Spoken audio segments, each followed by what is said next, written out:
I expect an explosion. Last year was the breakout, 2024, when gold broke above 2,000 and moved up above 3,000. But I think this move is going to mirror, at a minimum, the move from 2001 to 2011, where the price of gold was up sixfold. So if you take sixfold from 2,000, that's $12,000 gold, right? We're barely a third of the way to 12,000 or a fourth of the way to $12,000 gold right now. We are so much closer to the bottom than we are the top. Yeah, I really wanted you guys to buy closer to 2,000, but I don't care. You got to buy it now. Same thing with silver. I was telling everybody 30 was the floor. You got to buy $30 silver. There was minimal downside risk. We barely ever went below it after I said that. And now we're buying $40 silver, $41 silver. Gold's path is speeding up with a force that is hard to overlook. When the metal breaks through $2,000 and then goes up above $3,000, it means that the move is just the beginning of a much bigger one. The pace is like the famous bull market from 2001 to 2011, when prices went up 6 times as much. If that path were used to find gold at its current price, it could reach $12,000. Silver is also showing a lot of strength by staying put at higher levels and proving that its long-term floor has been set. Investors who wait for the best time to get in risk, falling behind because every breakout changes the definition of expensive. Peter Schiff has been an economist and financial analyst for a long time, and he has always been very negative about U.S. fiscal and monetary policy. He is known for making correct predictions about the 2008 financial crisis. Now he says that rising deficits, trade imbalances, and bad government policies are to blame for gold's meteoric rise. Schiff says that investing in rare metals and mining stocks is not a gamble, but a way to protect against systemic risk. Thanks for watching. If you want to see more market analysis, please like and follow. Also, let us know what you think in the comments. This channel moves forward because of your comments. Thanks for your help, and we hope you enjoy the film. 3,600 today. The price of gold was up 4% week to week for the first time ever. The price of gold has gone up 37%. I have been trying very hard to get people to buy gold and silver. Silver's price only went up 2.8% over the week. Just that's still a big week. At the end of the week, silver was worth just over $41, or about 41. Gold couldn't keep 3,600. I believe it ended around 3:59 a.m. You should know that buyers often look at these round numbers and make money. I wouldn't be shocked if the price of gold shot up well above 3,600 when trading in the U.S. resumes on Monday morning. That's why you shouldn't wait until Monday to buy gold. Don't even wait until the end of this show. Put the video or audio on hold and press the plus button to stop it. Do not worry. I'll still be here. Stop it. Then go to Shift Gold and buy some gold and silver right now. Do not wait. Do not wait for the show to end. It's too important. Pause it. Visit shiftgold.com to buy gold and silver, and then come back when you're done buying it. Listen to the rest of the show. That is how important it is. Do you agree that I want people to get on this train? Not like the Trump train, which is going to crash. This one has a long way to go. Again, gold has gone up 41% so far this year. Check out the stocks that mine for gold. The GDX has now doubled, and it has doubled this year as well. I guess that means we're pretty much done with the year now, right? And the GDX has doubled. That's right. I remember putting out the special report on how to buy gold best in April, and I was pretty much pleading with my gold buyers not to buy gold, because I told you to buy these gold stocks with that money because they were so cheap compared to gold that I had never seen them before. I said that gold below ground was such a good deal. You have to buy it instead of the kind that grows above ground. But I also saw the best set of factors for the price of gold that I had ever seen, and I expect a big bang. As of last year, 2024, gold broke through the 2,000 level and went up above 3,000. The price of gold went up 6 times between 2001 and 2011, but I think this move will be at least as big. That's a $12,000 goal if you multiply 2,000 by 6. We're only about a quarter of the way to our $12,000 goal, or a third of the way there. The bottom is so much farther away than the top. Okay, I know I really wanted you to buy around 2,000, but I don't care. You need to get it now. The same goes for metal. I told everyone that 30 was the floor. You need to spend 30s on silver. There wasn't much risk of going down. After I said that, we almost never went below it. Let's buy $40 and $41 worth of silver now. The trouble is that sales are slow at Shift Gold and other gold companies I know of. Not many people want to buy the high. What do you think? It's okay to buy drugs to get high. You can't buy gold and silver if you don't buy the high. We're going up, so you need to buy the high. And the high you buy will be higher the longer you wait to buy it. It's best to buy it now. You will only pay more if you wait. But that doesn't mean you'll never have a bad day or week. It's just not worth the wait. Reading the writing on the wall here is all you need to do to understand how significant this is. Even Boo Kelly from El Salvador, right? You remember that the Bitcoin guy just said that he bought $50 million worth of gold for El Salvador? When he bought Bitcoin a few years ago, he was full of poo-poo and gold. He didn't buy more Bitcoin this time. Instead, he bought gold worth $50 million. Excellent work. That makes me happy. It would be even better if he could sell his Bitcoin and buy more gold. Also, Bitcoin wasn't even up today compared to gold's big rise. In fact, Bitcoin is only up about 18% so far this year. That's not bad, 18%, but gold is up 37%. It's said that Bitcoin is up a lot more than gold. It's meant to have a turbocharger. It's meant to be like gold, but stronger. Okay, but it's only going up, and I know it could end up being negative. Oh, but the most important fact about Bitcoin is that it is 15% less valuable now than it was when it was worth the most in gold in 2021. That was almost 4 years ago, a 15% drop over 4 years. The price of gold in Bitcoin is getting close to a bear market. In spite of all the Bitcoin ETFs, all of these Bitcoins didn't exist 4 years ago, did they? Oh, the NFT craze wasn't here yet. There were a lot of ads and endorsements during the Super Bowl. We didn't have all of these Bitcoin banks right now. MicroStrategy hadn't bought all of this Bitcoin yet. Bitcoin worth tens of billions of dollars, and all the fake Bitcoin bank companies were gone. We did not have a Bitcoin president, did we? For some reason, we didn't have the strategic Bitcoin horde. We didn't have a Bitcoin leader, right? So there was none of this 4 years ago, right? Bitcoin is still down 15% against gold, even with all of this. And these hodlers have no idea about any of this. They only talk about how much Bitcoin has gone up since the beginning, right? They don't question why things have been going on for the past 4 years. Gold is making this huge move. What you would expect it to do is happening. Despite the fact that the Federal Reserve is planning to let prices rise, Bitcoin shouldn't do that, though. What's different about Bitcoin? If it's digital gold, why does it follow risk assets but not gold? A lot of people are stuck in this group, though, and they don't even question what they believe. They think that if they keep going, they'll reach the promised place no matter what. They think the Messiah is real. They have to believe in it, even though there are many things in the world that make them doubt it. But I have no idea what or why Boo Kelly chose to buy gold.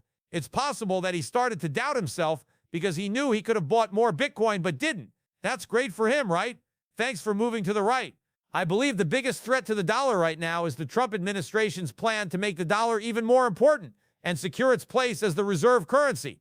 This is one reason I think the price of gold could go through the roof. I told them that if that was their goal, they would fail at it like they fail at everything else they do. The world is moving away from the dollar because of everything Trump has done. The dollar is going down because of this. That's the reason gold is rising. This is why China, India, and Russia did it. Have never been in a better relationship than they are now. Here we go again, this time not in the foot, but in the head. We're also letting China make bigger moves into our own area of influence. Because of the high taxes we put on goods from Canada and Mexico, they are making deals with Canada and South America. China also wants trade to be free. China wants to take part. We also want to put up walls. We are making it less likely for the world to want to keep the dollar as a reserve currency, not more likely. This means that the U.S. has less of an impact on the world economy. However, because of the property crisis, all of this is making prices go up. The dollar will go down and gold will go up because of all of this. The Fed will have to do QE because no one else will want to buy this stuff as the money supply grows. Oh, and there are also the attackers.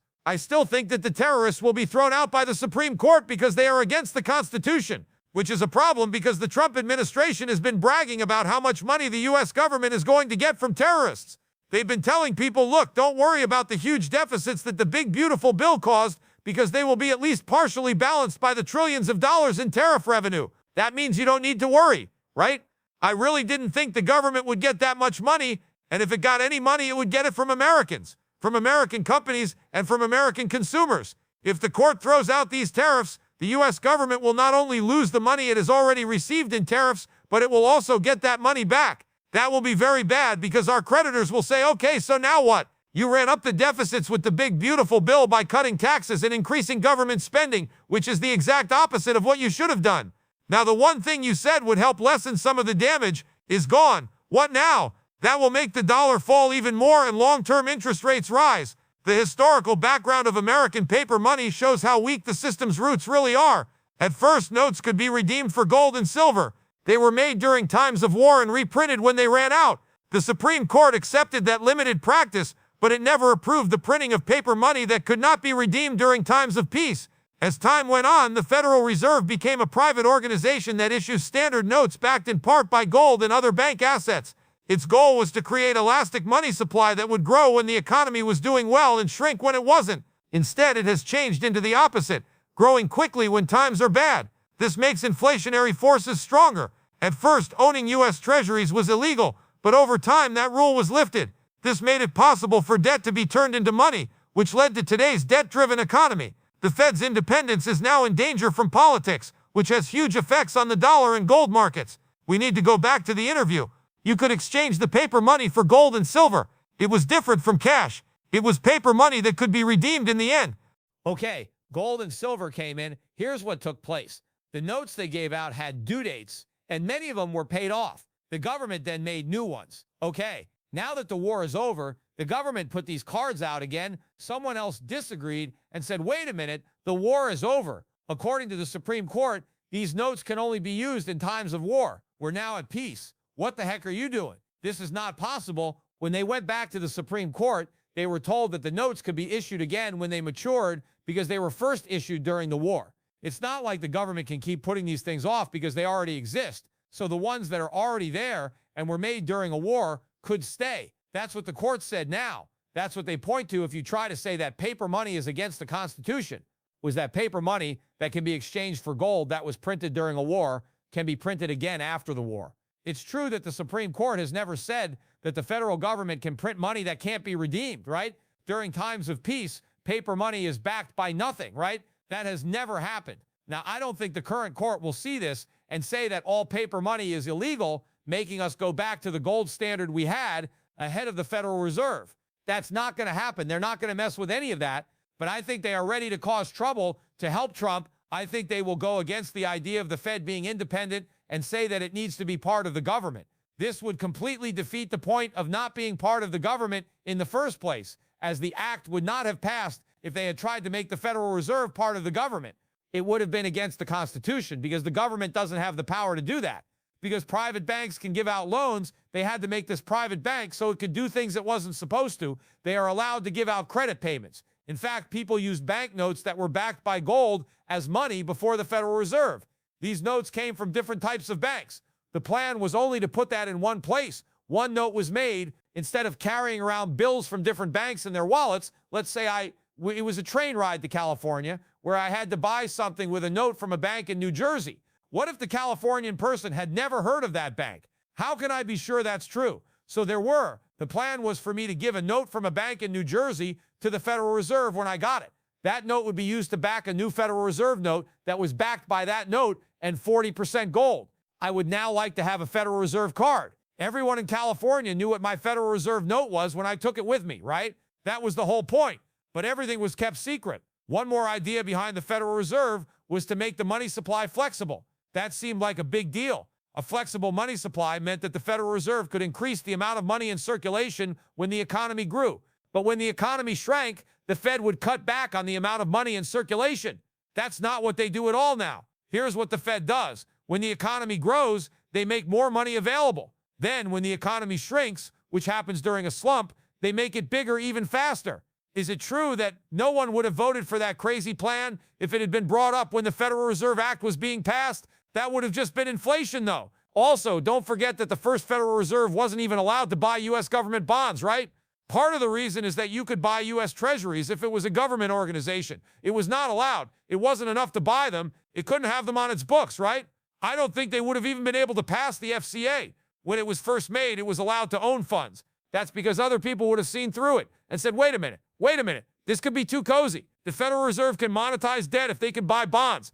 We'll owe too much money. That's why I don't think they would have passed. You know about the camel's nose under the tent, right? The path that leads nowhere. Shouldn't you give the government any room? If they get 1 inch, they'll take a mile, right? Okay, when we opened the window, we caused a lot of damage. That's the reason this bank should have been closed. But the trouble is that Congress or the president controlling the amount of paper money is worse than the federal government doing it. Yeah, I know. Some people ask Peter, why are you standing up for the feds? It's not my job to protect the Fed. I have a lot of problems with the Fed. I just think it will be even worse when the president is in charge. Am I right? Every bit as bad as the Fed was when it had some freedom. Think about how much worse it will be when it doesn't have any. That being said, This is the threat that is coming. One reason I am very bullish on gold and silver and very negative on the US dollar is because of this. I believe the dollar measure ended the day at 97.7. I believe this is the worst end to the year for the dollar index. It's going down a lot, but no one is talking about it yet. They are going to after the Supreme Court makes a decision, right? But besides me, no one else is really talking about it now. I haven't heard anyone else talk about the chance of this happening or explain why it might happen. In addition, I agree with the Supreme Court that the current Fed, as it was built, was unconstitutional. But what they're going to make is going to be even more unconstitutional than what they're getting rid of, right? They're not going to go far enough. So the small right will lead to a bigger wrong. That's why you need to load up. The way monetary policy is going and how weak the U.S. banking system is both point to a major turning point. Weak spots in the structure are no longer a secret. They can be seen in the falling value of the dollar, the steady rise in government debt, and the loss of trust in central banks. As officials try to keep things under control, the truth is that fiat money is losing its purchasing power while real goods are becoming more important. Gold and silver, which have been used for a long time to store value, will gain from this global reset. History shows that when people lose faith in paper promises, their money looks for safety in real wealth. This circle is already going. Not only can they protect their capital, but they can also get ahead of the curve, which is a chance. Metals that are valuable are no longer just a safety net, they are becoming necessary. If you thought this analysis was helpful, please like, subscribe, and share this movie with other people who need to know how the world's money is changing. Let's keep talking about this in the comments. Do you think that gold and silver are about to break out? And what do you think the U.S. will do about this metals war? Glad you watched, and see you next time.